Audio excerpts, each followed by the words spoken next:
ready to buy a house, you're probably thinking, where do I start? Do I call a lender first? Do I call a real estate agent? Should I venture out and start going to open houses by myself? Let's talk about it.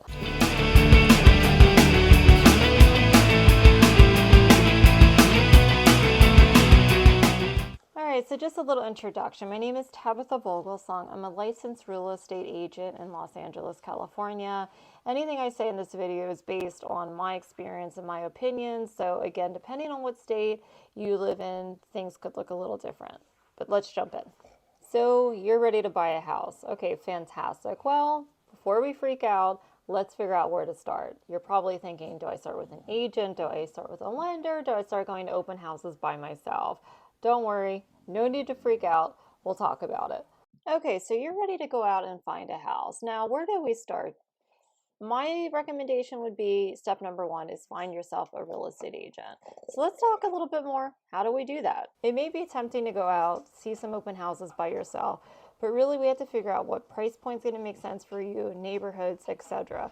So starting with a good real estate agent would be step number one. So your next question is probably, well, how do I find a good agent? I would simply ask around. Do you have a family member that recently bought a house? Perhaps a friend? How did they like their agent?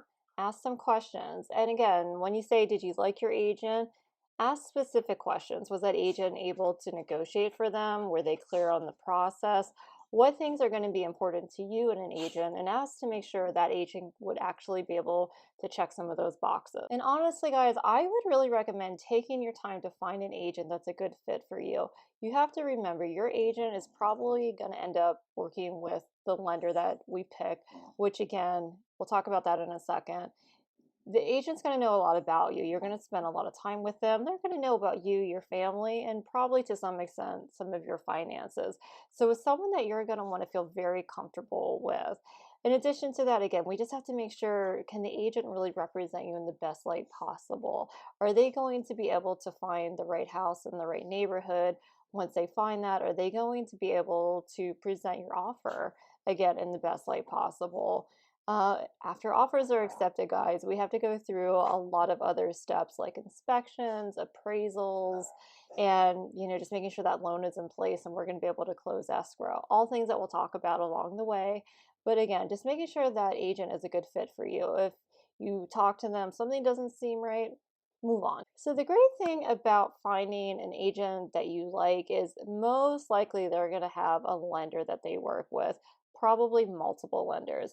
And the great thing is you get to then interview a lender. And I do mean that, really interview lenders. Every lender is going to work a little bit different, whether maybe they're part of a bigger bank, maybe the brokerage that real estate agent works with.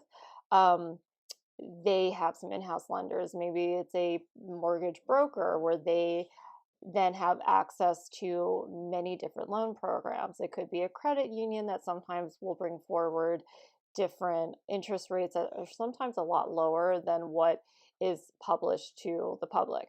So again, there's going to be a bunch of different options for you, but lending, keep in mind, I'm in Los Angeles. We're talking about home prices that can easily go over $1 million. And when we're talking about loans that size, every point really counts when it comes to interest rate. Even if it's 0.5%, it can make a tremendous difference on those monthly payments.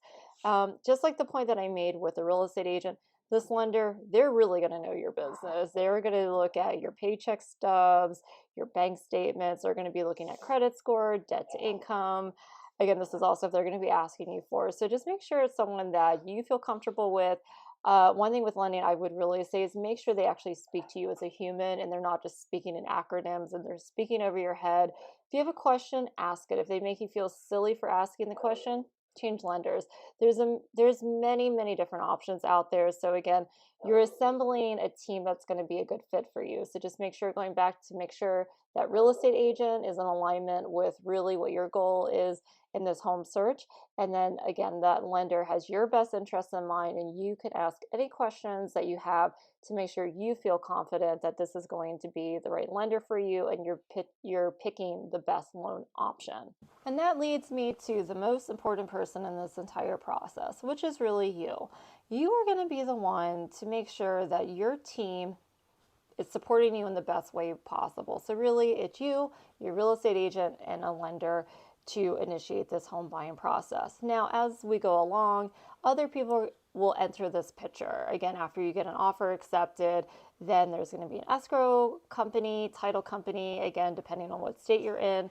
Some of that could look different as far as what the transaction is going to look like. Now, you probably have friends and family that said, oh my goodness, buying a home, one of the worst experiences of my life. Personally, I even went through that before I became an agent. And really what that came down to is lack of clarity. So one thing that I'm sure to do when I'm meeting a client is to manage expectations.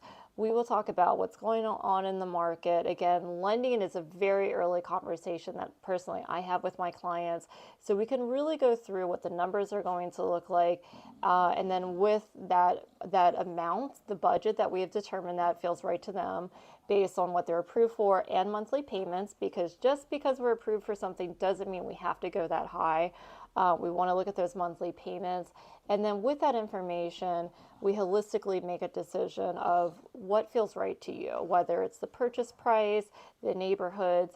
Again, I take into big account the lifestyle that people really have. Everyone's lifestyle has changed in recent years. A lot of people are working from home. A lot of people now want to be outdoors a bit more than we used to be.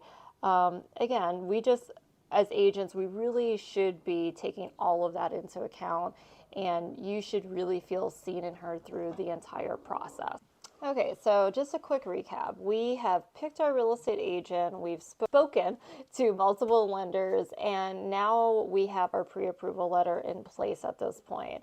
Again, your agent's going to need that pre-approval letter in order to submit offers. So if they're asking for this to get in place, you really want to do it, because even for your own peace of mind, I've had clients where they got approved at one interest rate and then the rates increase, and then all of a sudden they kind of have to reevaluate and look at different price points. So if an agent is asking you to do this, they're coming from the right place. So again, like I know sometimes it's a little uncomfortable when people are asking for your finances, but truly they are coming from a good place. So we now have our agent in place, we have picked our lender. Now we get to do the fun part, and that's going to look at homes. So this can even look a little different. So when we were looking on our public facing apps, we know what they are. We saw open house notifications come up. And even sometimes you'll go to open houses independently. Maybe your agent is already booked for that day, and that's okay. Just make sure when you go to that open house, let them know, hey, I already have an agent. A, out of respect to your agent, and B, you're not going to get bombarded with phone calls from 10 different agents after you go out and see open houses that day. You now have representation, and really you want to think about that as a partnership. So let's talk a little bit more about that partnership. So your real estate agent, again, they really truly are your partners. Think about them if, again, you were having a need for a lawyer. They're going to represent you. Even a doctor, again, they're going to all have your best interests in mind. Same thing with your agent, that they are really going to be looking out for you. So they're going to make sure they're looking at all the notes in the system about the property. Sometimes the agents are going to have notes. Maybe there was a death on the property. They're going to make sure, are you okay with that? Maybe there's a disclosure that there's termite damage. Maybe there's other things, again, that agents, it's normally not on the public facing website, so they're going to research that for you. Even with open houses like we talked about, the great thing is if you don't want to go when there's a crowd of people there, they can do private showings. Personally, I love to do private showings. My clients can be a bit more open with me about how they feel about the property. We can take our time, really experience just the space if it feels right to them. I let people know, no, really none of these homes are mine, so you're not going to offend me if it's not the right fit for you. And truly, time to me is the most valuable thing. I don't want to waste my client's time. I don't want to waste anyone's time, even being respectful to the listing agent. We don't want to waste their time either if it's not a good fit. That way we get to the goal faster of finding a house that really is the right fit for that client. So one thing I'm going to kind of pause and just really reaffirm is make sure you feel comfortable asking questions to all of these parties that are involved in the transaction. So when we kick things off, again, your real estate agent, you're going to be spending a lot of time with them. You're going to get to know each other. So again, just a friendly reminder, make sure it's someone that you feel really comfortable around. Your lender, if you have questions along the way, make sure you're asking them. Just some things to know. When you are looking for a house, don't make major purchases. Don't go out and buy that brand new car. Make sure overall what the lender saw when you did that pre-approval, it looks the same. Try not to change jobs. That's a very important thing. If you're working X number of hours and your hours have decreased, again, that could impact the amount that you're approved for on your purchase price. So just make sure you're asking all those questions. If you've shared with family and friends that, hey, I'm going to be looking for a house, they're probably going to have feedback. Instead of driving yourself nuts, A, trying to answer it, B, trying to Google it, you really shouldn't have to Google things at this point. Your agent and your lender, I tell people, like, we are your Google. If you have questions, really ask us. So that's how you can make yourself feel very comfortable throughout this whole process, because it can be overwhelming. And guys, we're humans, we have emotions, and buying a house, it's a pretty big deal. It's probably going to be most people's biggest purchase. So yeah, I mean, it's going to feel like it's a lot of things to understand, and quite frankly, it is. However, that is the job of your lender and your agent to really explain things as they go. So if you have questions, make sure you're asking them so you feel good about all the decisions that you're making. So that's going to be kind of like the front part of the transaction. I'm going to touch really quick on, again, this is for buyers.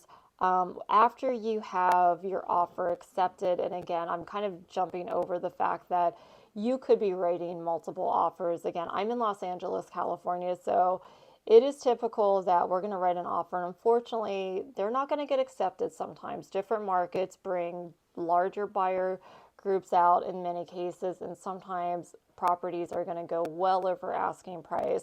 And we have instances where people are coming in with all cash, and if you have a loan, it's hard to compete with that.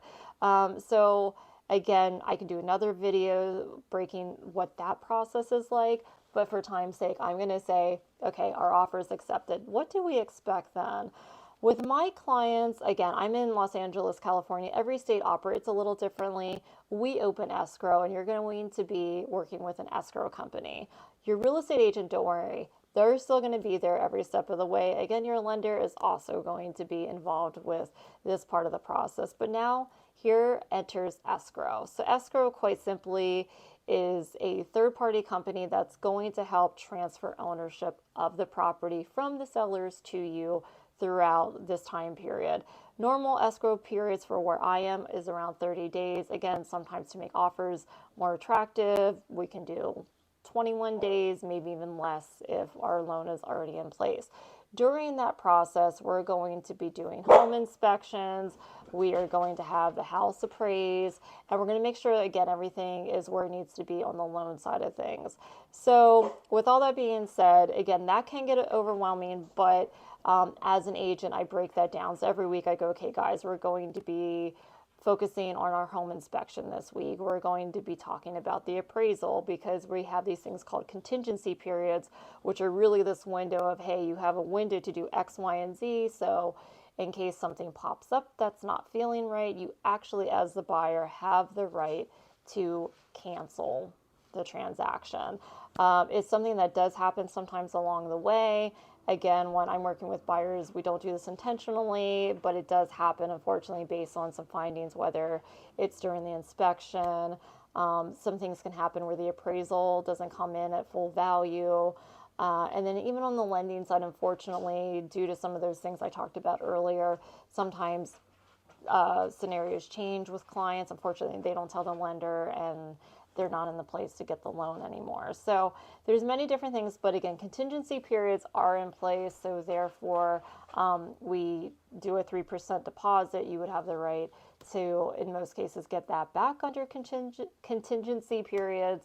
The money that you would be out would be things like you pay for the inspection as the buyer, also the appraisal, which typically you're probably going to be under $1,000 for something like that, maybe 1,500. Again, every area is a little bit different.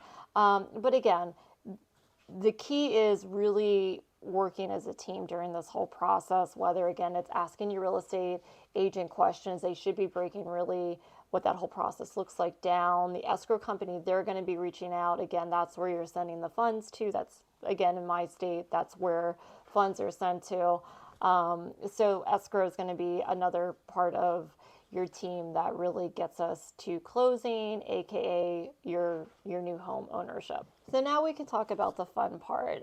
Again, after we have done our inspections, our appraisal, and we make sure everything is in place on the lending side of things, we're removing our contingencies, which is really a huge thing. Now, again, during investigations, maybe we found something in the house, which this video could go on forever, and I can make a different video about how that part of the process works and what we do when we do find something in a house, because at the end of the day, really no house is perfect. So it's about having an agent that could have that discussion with the listing agent to make sure we can all come to terms that everybody feels good about. So again, for time purposes, I'm going to skip over that a little bit. But after we have all of our findings in place, we're removing contingencies, and then really we're coming in for a close. We're making sure that the title is clear. We're making sure lending has everything in place, and then we're getting ready to close escrow. So really that is the final part of the home getting transferred over to you. On final day, we have final funding and we have final recording, which again, depending on state, may happen 1 to 2 days within the home finally being transferred into your name.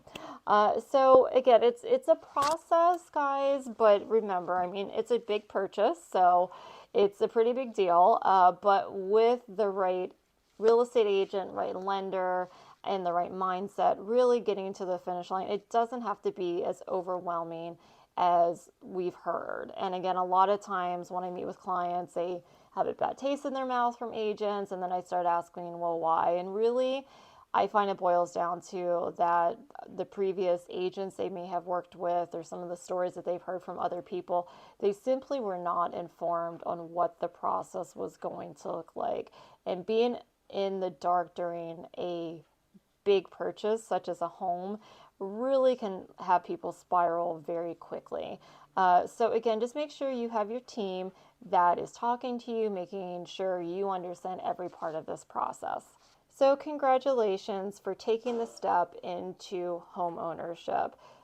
Again, just a quick recap. Find the right agent, making sure they're partnering you with the right lender, and they're informing you along the way. Feel free to ask questions. So at the end of the transaction, you feel really good about the purchase. Home ownership, I can tell you firsthand, it is the most amazing thing. Pride of ownership is wonderful. In states like California, in most areas, again, you're going to get equity. It's a great investment. When we look at successful people, in most cases, real estate is going to be in the portfolio. So it's a really wise investment. It feels really good. Again, if you find the right agent, they're going to make sure at the end of the day, they don't just find you a house, they find you a home, something that really represents you, your lifestyle, and your family. So just, again, be fair to yourself, keep a good mindset, and things will all come together. Until next time.